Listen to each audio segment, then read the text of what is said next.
We're in Lima. We spend the first night in Lima. We got up early in the morning and we left Lima and we flew to Cusco. We started in Cusco and we saw both Pisac and Sacsayhuaman that same day. We went to Pisac in the morning and came back to Sacsayhuaman in the afternoon. The next 6 days were spent traveling. The first day we went to Moray, then to the Urubamba Valley, and then on to Ollantaytambo. Then up and over the Magala Pass near the glacier peak of Veronica at well over 15,000 feet, and then back down to Santa Maria where we spent the night. Day 2, we left Santa Maria and traveled to the foot of Machu Picchu to the little city called Aguas Calientes. It's a tourist city. About 15 kilometers from Machu Picchu in the city of Santa Teresa, we had to leave our vehicle. We left it with the chief of police, and then we used a cable car or a gondola to get across the Urubamba River, hence the reason why we had to leave our vehicle behind. Although we hiked most of the way to the hydroelectric plant, we'd suggest waiting for the banana truck just across the river. We dubbed it the banana truck, that is, and you can get a ride from there to the hydroelectric plant.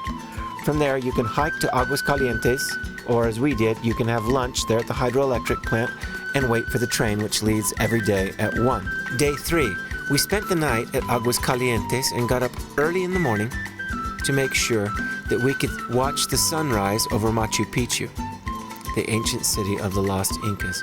We spent the entire day at Machu Picchu, even climbing up to the top of Huayna Picchu.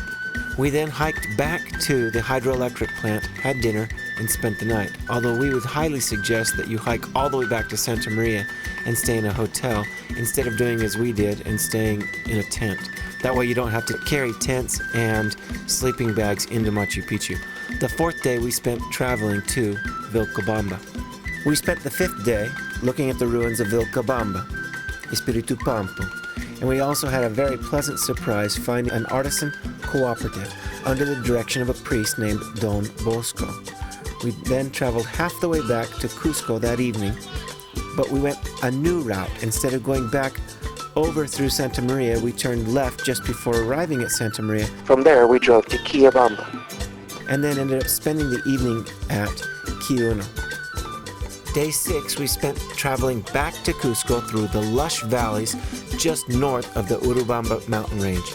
Then climbed to almost 15,000 feet again to go through the Amparas Pass before coming back down to Calca and then on to Cusco. We spent that evening shopping and watching folkloric dancers.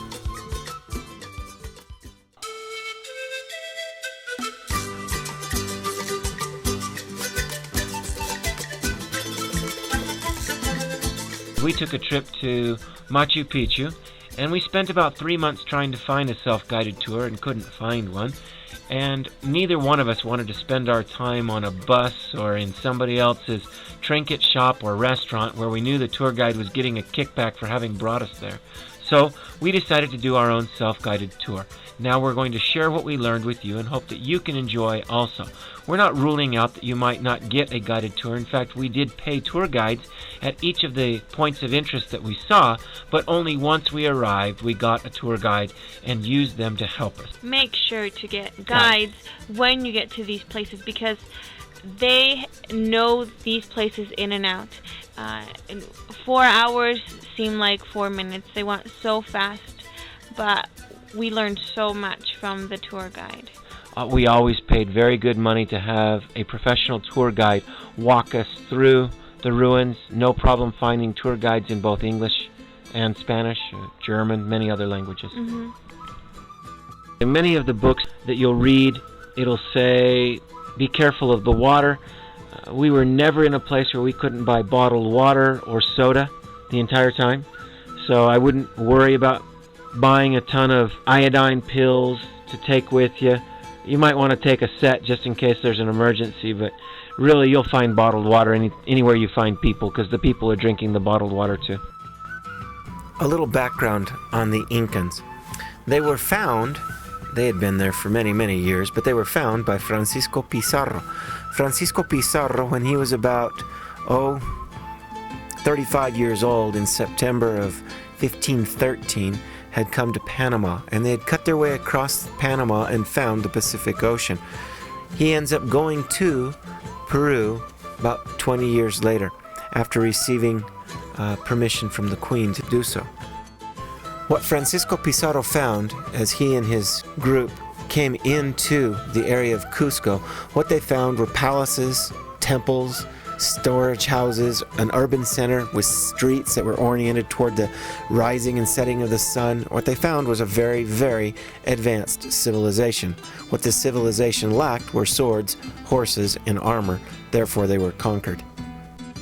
According to one of the men that was with Francisco Pizarro, a man by the name of Pedro Sancho, stated that when they got there, there were probably 100,000 small houses in and around the city of Cusco. There were over 100 ethnic groups there, and there were also about 20 languages being spoken, as well as the native tongue of Quechua. They also found roads. I thought this was interesting, kind of like in America back when we had the Pony Express. These folks had a kind of Pony Express, but they had runners, and these men ran up and down the trails that ran through the entire Andean Mountains, which was about 3,000 miles, from about the middle of Chile all the way up to modern-day Colombia. One of the assumptions we're going to make is that you're already in Cusco and you want to go around the surrounding area. Now, when they tell you, be at the airport because your plane leaves at 5 o'clock, literally, the wheels on your plane will be coming off of the tarmac at 5 o'clock in the morning. So when they say be early, be early. There are a number of trips that you can take right outside of Cusco. The first one that we took was from Cusco to Pisac. We left our hotel and we walked down toward the bus station. As we got to the bus station, we found a taxi driver who had come in from Pisac and was willing to charge us the same amount as the bus would charge us to go back. Guess he had brought somebody into the airport and he just wanted to get money going back, so he was willing to charge us the same amount as the bus fare. When he got to Pisac, he then took us to the back side of the mountain, and you end up at the top of the mountain, and then you're able to hike back down into the city of Pisac. Pisac is the beginning of the Sacred Valley and lies about 18 miles northeast of Cusco. As one comes from Cusco heading to Pisac, you will see the condor on the side of the mountain. They did the terracing instead of... You look out there at the Urubamba River and you wonder why in the world weren't they farming down there in the valley? They farmed on the sides of the hills. Why would they do the terracing on the sides of the hill? Because they could protect their crops. And they couldn't do that down in the valleys. That was an interesting thing. Also, one of the interesting parts about Pisac was seeing the aqueducts, but I found those interesting everywhere we went. Yeah, and I think the irrigation system, it was the first time I saw that in Peru, in those ruins, and I thought that was really interesting. The springs, they bring the water in from natural springs, and they're used from ceremonial work at the very beginning of at the top, at the highest points, which is where the kings were at. They would use them for ceremonial, and then they'd mosey their way on down until they actually fed the crops, so the water would run through. One of the things about the river is that they thought the river showed God because it reflected the sun, and the sun was their God. And you could see the reflection of the sun in the river. The lower class or middle class did not have the same kind of masonry work that the upper class had. It divides the common people from the kingly. Again, you see the differences in the rock formation once you get to the side of the ruin that actually housed the people that were of royal and Incan descent, vice the commoners, and that hole in the cave, that cave separated the two, where the ruins are in the areas where the kings were at, seeing the difference between the masonry work where the rocks were just kind of slapped together, vice the rocks here that are so intricate and smooth where you can't even stick a knife blade in between them. It's a contrast that's really nice to take note of. Stuck my knife blade and tried to get it between those rocks. I'll do that a number of times, but that's still very interesting that those rocks were so well carved that they fit together that way. Two paths diverged from the wood, and I took the one less traveled. Intihuatana was Quechuan for hitching post for the sun, and it was built to harness the sun or to keep the sun doing what it was supposed to do in the different seasons. They also used this as a calendar to understand the different seasons. Unlike so often had happened with other areas where the Spaniards destroyed the Incans' religious relics, this here at Pisac, the Intihuatana here at Pisac, is one of the few that has survived. One of the things about getting a paid tour guide from the beginning, where you come out on a bus or a train, is that you're going to have one tour guide to 30 or 40 people. And by doing it on your own, you're going to have one tour guide for you. That tour guide will answer your questions and take the time you need one-on-one. And there's always a tour guide available when you get there. So when you get to the end of the ruins of Pisac, you can actually walk down into the city. There is a farmer's market there, but it's only open 2 days a week. We returned from Pisac and went to Sacsayhuaman in the afternoon. Seeing Sacsayhuaman in the afternoon was fabulous because of all of the shadows.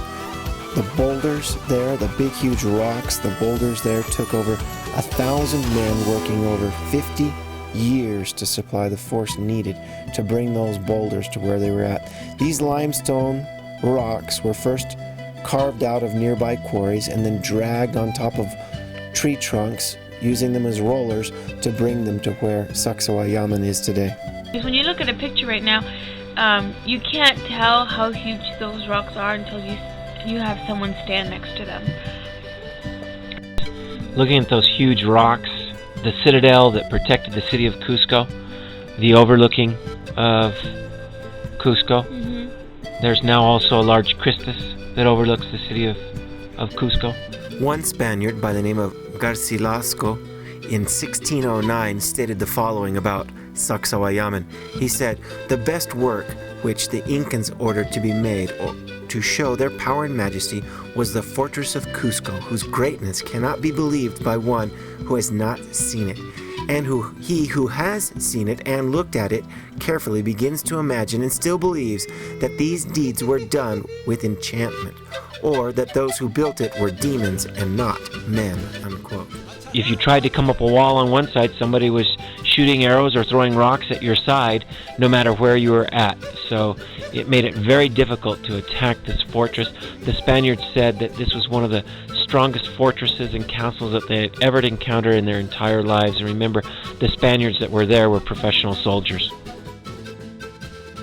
On the next morning, we got up and we rented a motorcycle. But you could rent a car also just as easily as we rented a motorcycle. And we took the trip that way. From Cusco, we went out to Moray, which is on the way to Ollantaytambo, or the Urubamba Valley. We didn't really see that much in Moray that was worth seeing. You agree? No, I don't think so. And because of the season, it wasn't very green and beautiful to look at either. Yeah, but it was interesting. We wasted some time there. So if you've got a lot of time and you want to go see Moray, that's fine, but I wouldn't put it at the top of my list.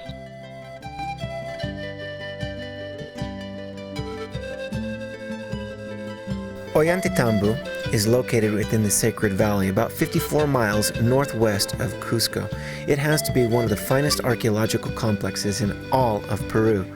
Like I said, I saw Machu Picchu, but Ollantaytambo I would also have wanted to spend a day there. It has urban complexes, it has terracing for agriculture, also for livestock, and then obviously it contains on the over 600 acres religious, astronomical, administrative, and urban complexes, all in one. Some of it's been destroyed by the Spaniards, but much of it still remains. It is just a place you must see. I found Ollantaytambo to be one of the most interesting places I've ever been in the world. Its unique geographic positioning of the mountains, the way the sun rises, the way the sun sets, gives it a unique inspiration that has many people wondering about the Inca mythology and also the priestly rites and also everything else that went on around in Ollantaytambo. It's sad, like many things, that the Spaniards came in. They destroyed the city, but luckily in Ollantaytambo, the city proper itself, they left the walls of the old city about 2 to 3 feet high, and so they've built some of the city above it. Again, you'll begin to see the difference in the rock between the lower class and then the upper class and then the principality, the kingly type class. The Sun Temple in Ollantaytambo was constructed of pink granite boulders. The stone quarry was named Cachiquahata, or Salt Slope, which is located about 2.5 miles north of the valley. The massive boulders were broken off the side of the mountain and then slid down the mountain to the valley's bottom. They've taken the rocks from the back side of the mountain so as not to obstruct the beauty of the view that they actually had. The 360-degree view that they had of their valley was not scarred by the nastiness of the rock quarry. I thought that was very interesting. The tour guide that took us scratched this map into the dirt. In order for them to get the large stones across the river, they would have to carve another canal, if you will, parallel to the river. Then they would fill the river up with rocks, thus diverting the water into the canal. By diverting the water down a canal, the riverbed would then become dry. They could then move the boulders across the riverbed. Once they were across the riverbed, they would then allow the water to run back down through the riverbed and not through the canal. Then when the canal dried up, they could move the boulders across the canal and on up the slope to Ollantaytambo. To move these massive boulders, they laid tree trunks and other types of vegetation to roll. They would make leather ropes and pull with levers and pulleys these huge boulders up to the top of Ollantaytambo. These massive multi-sided blocks of granite are precisely fitted together in interlocking patterns in order to withstand the disastrous effects of earthquakes. So this is the ramp that they pulled the rocks or the stones up. You can see it coming up the back side of the ruin of Ollantaytambo, where the red line is. In Ollantaytambo, you'll see again the terracing, you'll see the rocks, you'll also see how they build these fabulous walls, the tongue and groove that they use on the underside. You don't see them. You see a flat facade, but they'll have tongue and grooves cut into the rocks below them so that when an earthquake hits, they'll wiggle, but they're not going to fall. There is a lot of scientific debate over how these large boulders, both at Ollantaytambo and Sacsayhuaman, were created.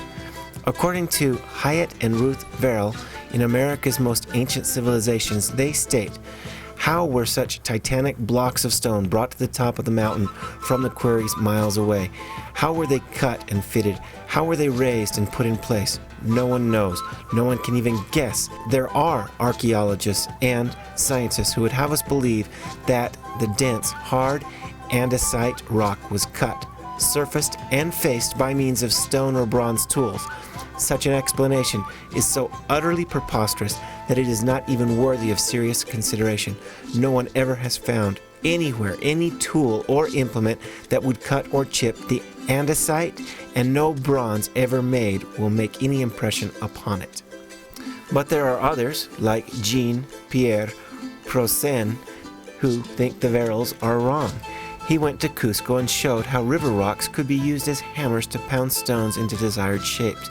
He stated the following: it appears that the Inca technique of fitting the blocks together was based largely on trial and error. It is a laborious method, particularly if one considers the size of some of the huge stones at Sacsayhuaman and Ollantaytambo. What should be kept in mind, however, is that time and labor power were probably a little concerned to the Incans, who did not have a European notion of time and had plenty of tribute labor from conquered peoples at their disposal." Unquote. The Incans worshipped the sun. You will see quite often depictions of a condor. Water in the aqueduct system, they brought the water in from a spring that was many, many, many miles away, and they would carve out of the granite a little tiny canal for the water to come and feed everybody or give everybody water there in the city. Ollantay was a great Inca general. So this is really where he brought his troops to rest while they weren't at war. There was also enough food storage, dried food storage, up on the other side of the mountain to feed his troops for many, many years. The last Inca that fought the Spaniards hid out. In fact, that was where he gave battle to the Spaniards, and was one of the only times that the Incas beat the Spaniards was in Ollantaytambo. And you'll see by the fortress itself and how it's built, again, the engineering is just fabulous there, why the Spaniards lost, even though they had armor and horses, and the Incans did not. This is a throne for the Inca king. The Incans had been able to conquer so many civilizations up and down 3,000 miles, starting in Ecuador all the way down into Chile. And one of the reasons they were able to is, although they did excise taxes on the people in the form of taking a portion of their crops, they dried those crops and they kept them there, so when there was a shortage of food, you could come back to the granaries and get food and crops. So they didn't have as much rebellion, at least that was the theory, because of that.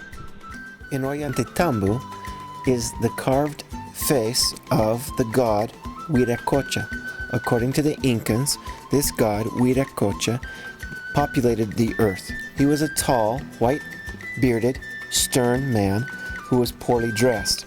According to the legends, he wandered through the Andes as a pilgrim, telling the people to obey, giving them the rules that they needed to live by in their lives. He spoke to them gently, and he taught them not to hurt one another. He originated near the lake Titicaca, but made his way to Cusco, and then down to the Sacred Valley near Urubamba. He then traveled back down to the Sacred Valley in Urubamba, where Ollantaytambo is now located today. According to the legend, after Huiracocha left, he left behind his staff. Years later, Manco picked up that staff and it turned to gold. He then took that staff to the highest point in the mountains and founded the city of Cusco. You will also note high up on the mountains, besides the face of Huiracocha, is also the face of the Inca. As was so often the case with many of the religious artifacts that were found amongst the Incans, the Intihuatanas were destroyed by the Spaniards. When you leave Ollantaytambo, the road that goes off to the left, there's a fork. One goes right up the mountain, the other one goes left down the valley. The one going left down the valley, the road heads toward Machu Picchu, but that road does not go all the way to Machu Picchu. The only way to get to Machu Picchu by road is going right up and over the Andes as we did, or getting on a train in Ollantaytambo and taking the train into Machu Picchu. Now, a quick little explanation here. Most people that go to Machu Picchu, they would take a train out of Ollantaytambo and head to Machu Picchu. We went around the back side of the mountains. We ended up going north of Machu Picchu to the west of Machu Picchu, and then coming back in from the west into Machu Picchu instead of coming in from, say, the east. So we came in 180 degrees off of where most people come in. So the blue part there is following the Urubamba River. The red is where we went. We end up spending the evening in Santa Maria. Note that it's 102 kilometers. Look at the pictures here. It's very steep, sharp. You're going to get right up near the glaciers. Make sure you get gasoline. Fill up in Ollantaytambo or in Urubamba, either one of those cities. Need to make sure that you've got a full tank of gas because you are going up and over a mountain. I don't know how close we came, but I know we were just paranoid because we hadn't stopped at a gas station and we were no place where we could. So Ollantaytambo, make sure you fill up with gas. And by gas station, we mean a 2 or 3 family village that has gas that will allow us to use. Yeah, they had 55-gallon drums, and you'd just say, Petro, and they'd say yes or no, and if they had Petro, which is their word for gasoline, then they would put gas in your tank, and that's how it went. Mm-hmm. We got to Santa Maria that night. We got dinner and a hotel room for about $7. Yep. So that was nice. From Santa Maria we left and we went to Santa Teresa, which is the furthest place you can get on the road before you get to Machu Picchu. Do not leave the city of Santa Maria. It is not intuitive, the turn in Santa Maria. You're going to be in the little city of Santa Maria and you're going to have to make a hard left, and it's going to go back about 180 degrees, and it's at a little pharmacy, and it's not a pharmacy that you're going to see a big sign that says pharmacy. So when you get into the city of Santa Maria, make sure you stop and ask Santa Teresa how to get to Santa Teresa. ¿Cómo llego a Santa Teresa? How do I get to Santa Teresa?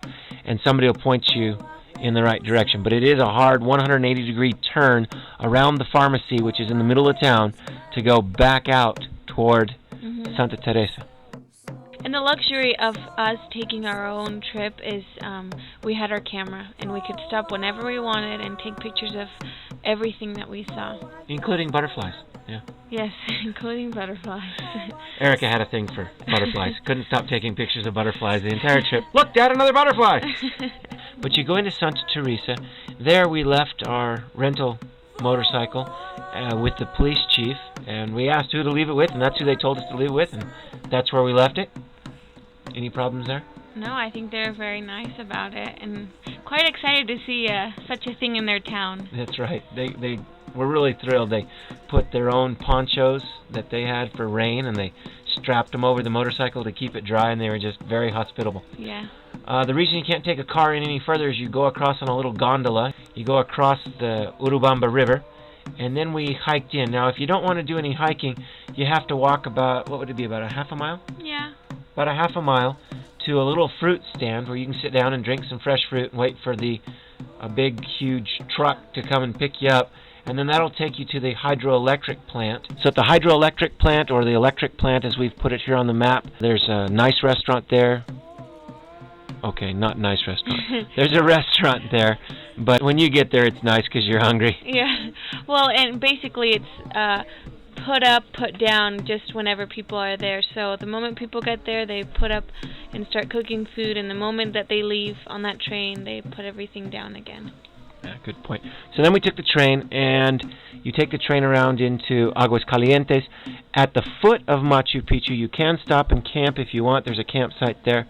We did not. We went into Aguascalientes and actually spent the night in a hotel. Now, because the train only comes once a day, they have it so that by the time you get to Aguascalientes, there are no more buses going to Machu Picchu. So plan that day to be in Aguascalientes. You will not be able to go to Machu Picchu because they do not take any more people up there because it will get dark. Good point. Expect to spend a day of travel. Yeah. So make the best of that day of travel, as we suggest, by leaving Ollantaytambo. In the morning. Yeah, leave in the morning. Spend the time you want getting up and over the mountain, taking the pictures of the glaciers. But make sure you get to Santa Teresa by 11 or 12, and then to the train station by 1 so that you can get the train into Aguascalientes. Even if you miss the train, it's still only about an hour hike to get to Aguascalientes. And if you're not carrying a lot, which we didn't, again, I would suggest you leave most of your camping gear, if you're taking camping gear and such, in Santa Teresa at the police station, and then just go on into Aguascalientes. We got up the next morning early. We made it to the top of Machu Picchu. We then went out to the Sun Temple, and we watched the sunrise over the ruins of Machu Picchu. Making sure we're on the first bus. Yes, Erica didn't want to do that. But it was definitely worth watching the sunrise. It was, and I ran the trail to get to the top. Erica hiked it. Dragged myself more than anything. It's high altitude, Dad. It is. But we were able to watch the sun rise over Machu Picchu. That was breathtaking. Then we came back down the trail, and we went to the front gate and found a tour guide that was willing to actually walk us through Machu Picchu.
The Incan domestic water supply came through canals that were carrying water along from a spring that is on the north face of the Machu Picchu mountain to the 16 fountains that are in the heart of Machu Picchu.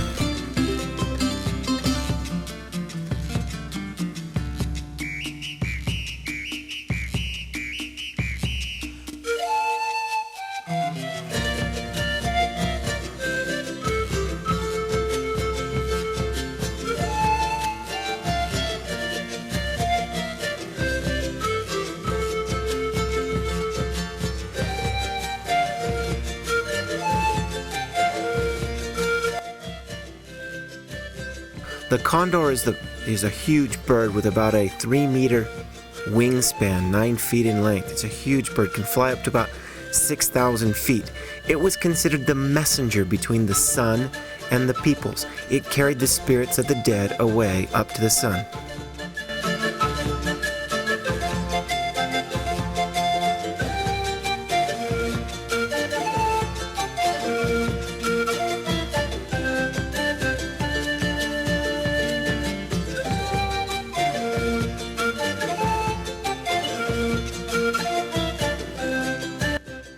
They show you how the rocks were broken open, how they would find natural fissures in the rock, how they would chip away at it, then they would put wood in there. They would then get the wood wet. It would swell the wood, which would crack the rock a little bit further.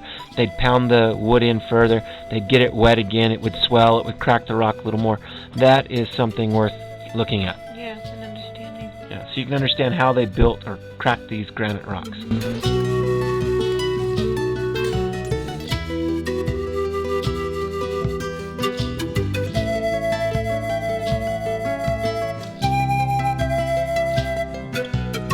The systems of doors, you'll want to pay special attention to how they tied their doors together, what they meant, who was on the outside in the common areas, who was able to come into the royalty area. Mm-hmm. So the way they did their doors is something that you'll want to look into. Mm-hmm. Roofs were thatched onto those is very interesting. The pitch of the rocks. The way they put the roofs on we found to be very interesting. Very steep roofs. You'll be able to see the protruding rock that they would use to be able to tie them down. And the reason you don't see them now is because although their walls were made out of rocks, their roofs were made out of wood and things that had to be rebuilt when the weather wore them down.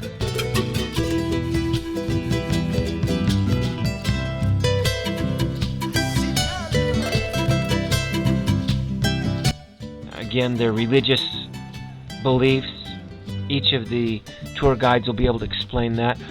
One of the things I found interesting from an engineering standpoint is that although there have been many, many large earthquakes over the last 400 or 500 years since these structures were built, they've withstood these earthquakes because of the way of the overlapping, because of the tongue and groove systems.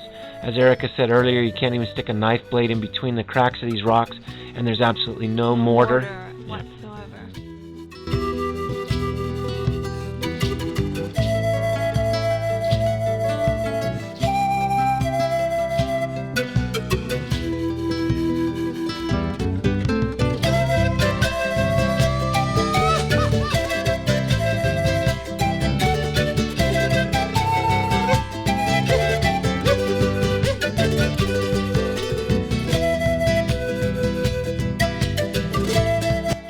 Another thing that we did for the adventurous, and I guess if you're going to do a self-guided tour, we'll assume you're in the adventurous category.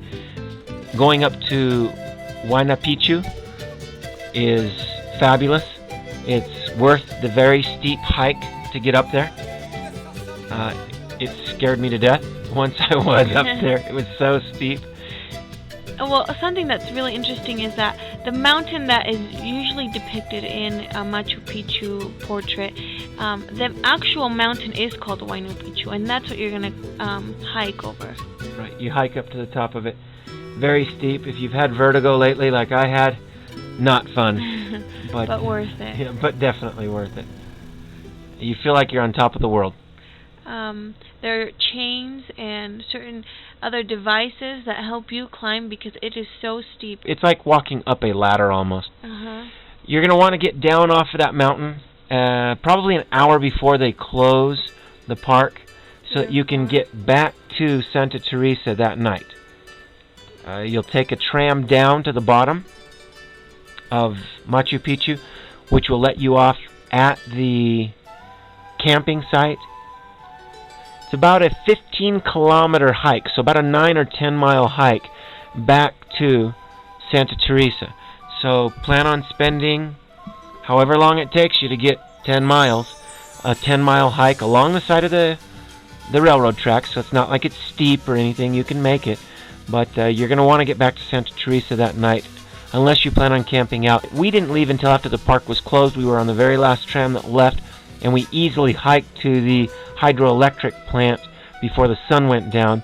But again, we would suggest that you make it all the way back to Santa Teresa.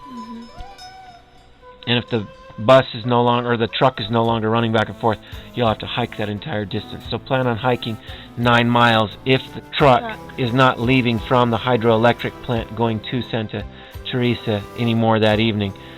You're going to have another 5 kilometers to hike.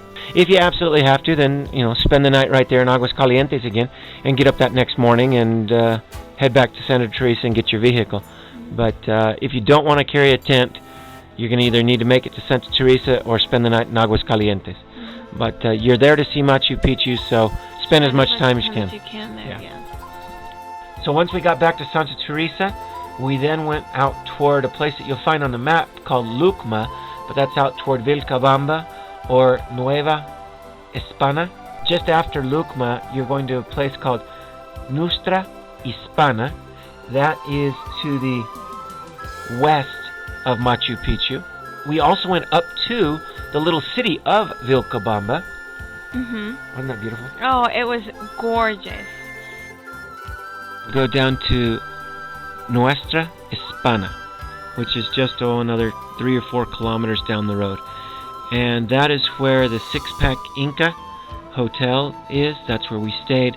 Six Pack Inca, so friendly. Yeah, very friendly. Accommodating. Very accommodating. We did have a place to shower there. They served us a homemade meal. Very clean.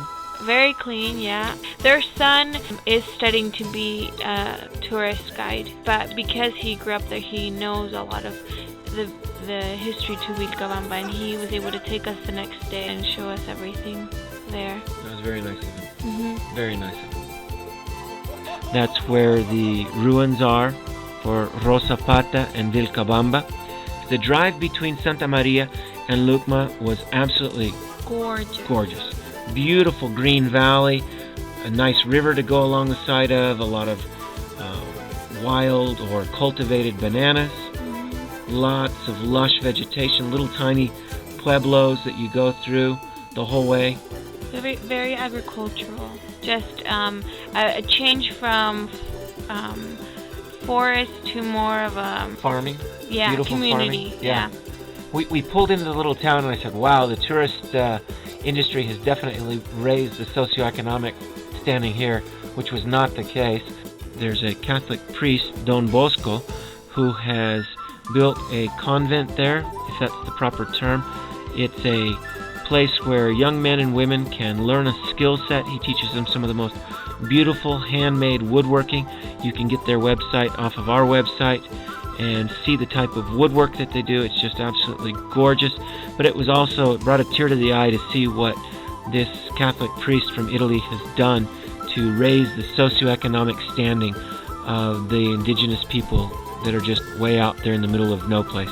That was another highlight from a personal standpoint. We drove to Quillabamba, a nice large city, a good paved road getting out there once you get back to almost to Santa Maria. You then head north toward Quillabamba. We stopped in Quillabamba, had lunch, and then continued on.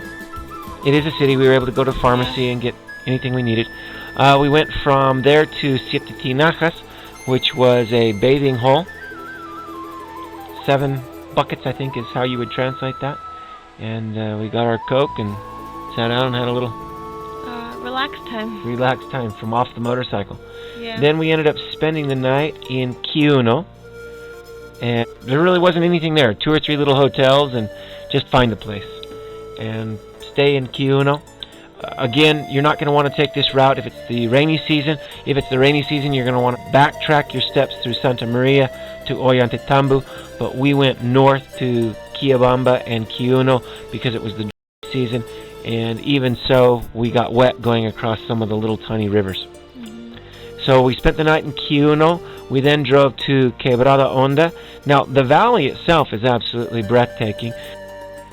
Full of vegetation, very green. All kinds of fruits and vegetables being grown there, so it was worthwhile. And animals. It was beautiful, certainly. Lots of beautiful little streams, but you have to cross those streams because they cross the roads that you're riding on. And what you have to prepare yourself for is you're seeing a lot of green vegetation just before you get to Ampares. You're going to go into the mountains again, cold, dry weather. But the drive to that point is absolutely beautiful. Yeah, that was one of the interesting things is we were sopping wet from crossing all the little rivers on the motorcycle. Taking off jackets, warm. We get to Ampares, and all of a sudden you go straight back up the mountain, switchbacks again, but they were better switchbacks. You get high up, and we were so cold. We got to the top of the mountain, and I said, Erica, look, there's real llamas out there. Let's stop and take pictures. No, don't want to stop. Nah, come on, let's take pictures. So we stopped and take pictures, and we ended up spending 5 minutes hugging the muffler to warm up. Yeah, it was our only way of heating. Yeah, it was cold. Yeah. The drive, I think the longest part of the entire trip, because we were tired, was going from Ampares back down to Calca. It was sharp turns and dirt road, and we had wished that we were already in Calca. Yeah. But once you get to Calca, it's again a paved road. It's a very quick trip from there to Pisac, and from Pisac back to Cusco.